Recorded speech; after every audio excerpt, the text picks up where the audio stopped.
नमस्कार, आप देख रहे हैं न्यूज़ 18 का डिजिटल प्लेटफॉर्म और मैं हूं आपके साथ जागृति खंतवाल। तो ईरान जंग के बीच अब अमेरिकी राष्ट्रपति डोनाल्ड ट्रंप ने राष्ट्र के नाम एक अहम संबोधन दिया जो करीब 20 मिनट तक चला। इस संबोधन में उन्होंने होर्मुज स्ट्रेट, वैश्विक तेल सुरक्षा, सैन्य रणनीति और अमेरिका की ऊर्जा नीति पर विस्तार से अपनी बात रखी। अगर हम भारतीय समय अनुसार बात करें तो सुबह करीब 6:30 बजे दिए गए इस संबोधन में ट्रंप ने एक बार फिर ईरान को लेकर अपनी सख्त चेतावनी दोहराई और उन्होंने कहा कि अगर ईरान शिपिंग के लिए होर्मुज स्ट्रेट को फिर से नहीं खोलता है तो अमेरिका उसके परमाणु संयंत्रों पर हमला कर सकता है। हालांकि इसी के साथ उन्होंने एक बड़ा बयान देते हुए ये भी कहा कि अमेरिका को होर्मुज स्ट्रेट से आने वाले तेल की अब जरूरत नहीं है और ट्रंप ने कहा कि अमेरिका होर्मुज स्ट्रेट से लगभग कोई तेल नहीं लेता, हमें इसकी जरूरत नहीं है और जिन देशों को होर्मुज से तेल मिलता है उन्हें उस रास्ते का ध्यान रखना चाहिए, उसे संभाल कर रखना चाहिए और उसकी हिफाजत करनी चाहिए। अब ये बयान इसलिए भी अहम है क्योंकि होर्मुज स्ट्रेट दुनिया के सबसे महत्वपूर्ण तेल सप्लाई रूट्स में से एक माना जाता है और इस पर किसी भी तरह का तनाव वैश्विक अर्थव्यवस्था को प्रभावित कर सकता है।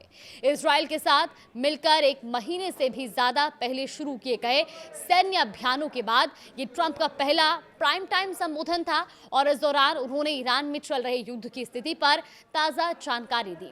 ट्रंप ने यह भी कहा कि पिछले 4 हफ्तों में अमेरिकी सेना ने युद्ध के मैदान में तेज, निर्णायक और जबरदस्त जीत हासिल की है।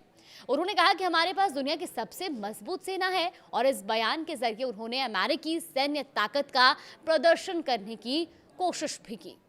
अपने संबोधन में ट्रंप ने यह भी संकेत दिया कि अमेरिका आने वाले हफ्तों में अपनी सैन्य कार्रवाई को और तेज कर सकता है और उन्होंने यह भी साफ कहा कि हम अगले 2 से 3 हफ्तों में उन पर बहुत जोरदार हमला करने जा रहे हैं। अब इस बयान से ये साफ है कि अमेरिका पिछले जो तमाम हमले किए गए हैं अब फिलहाल पीछे हटने के मूड में नहीं है बल्कि अपनी रणनीति को और आक्रामक बनाने की तैयारी कर रहा है। ट्रंप ने आगे ये भी कहा कि ईरान का तेल इंफ्रास्ट्रक्चर अमेरिका के संभावित निशानों में शामिल है और उन्होंने स्पष्ट किया कि जरूरत पड़ने पर अमेरिका ईरान के तेल ठिकानों पर हमला कर सकता है। हालांकि इस पूरे संबोधन में सिर्फ सैन्य रुख ही नहीं बल्कि कूटनीतिक भी झलक नजर आई। ट्रंप ने यह भी कहा कि बातचीत के रास्ते अभी भी खुले हुए हैं और पर्दे के पीछे बातचीत जारी है। साथ ही डोनाल्ड ट्रंप का कहना है कि वॉशिंगटन अपने अगले कदम पर विचार कर रहा है, यानी एक तरफ जहां हमले तेज करने की तैयारी है तो वहीं दूसरी तरफ बातचीत के जरिए समाधान निकालने की कोशिश भी जारी है। अब इस भाषण की एक खास बात यह भी रही कि ट्रंप ने अमेरिका की ऊर्जा नीति पर जोर दिया। उन्होंने कहा कि अब अमेरिका मिडिल ईस्ट के तेल पर निर्भर नहीं है और ऊर्जा के मामले में आत्मनिर्भर हो चुका है। इसी संदर्भ में उन्होंने वेनेजुएला का जिक्र किया। ट्रंप ने अमेरिकी सैनिकों की तारीफ करते हुए कहा कि उन्होंने एक तेज ऑपरेशन के जरिए कुछ ही मिनटों में वहां कंट्रोल हासिल कर लिया था और उन्होंने इस मिशन को तेज, जानलेवा और जोरदार बताया और कहा कि इससे दुनिया भर में अमेरिका की प्रतिष्ठा बढ़ी है। अब डोनाल्ड ट्रंप के मुताबिक अमेरिका अब वेनेजुएला के विशाल तेल और गैस भंडारों को विकसित करने और उन्हें बेचने पर मिलकर काम कर रहा है। उन्होंने इन भंडारों को दुनिया के सबसे बड़े भंडारण में से एक बताया है।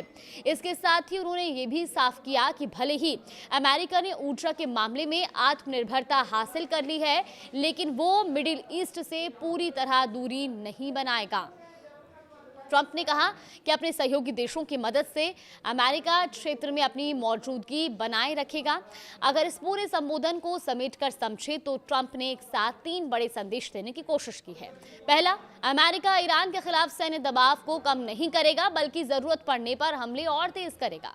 दूसरा, कूटनीति के दरवाजे अभी भी खुले हैं और बातचीत जारी रहेगी। और तीसरा, अमेरिका अब ऊर्जा के मामले में आत्मनिर्भर है जिससे उसकी वैश्विक रणनीति स्थिति और मजबूत हो गई है। तो कुल मिलाकर ये संबोधन सिर्फ एक औपचारिक भाषण नहीं था बल्कि अमेरिका की आगे की रणनीति का स्पष्ट संकेत भी था, जहां सैन्य ताकत, कूटनीतिक प्रयास और ऊर्जा आत्मनिर्भरता तीनों एक साथ चलते दिखाई दे रहे हैं। फिलहाल ट्रंप के संबोधन को लेकर अब आपका क्या मानना है, हमें कमेंट बॉक्स में अपनी राय जरूर दें।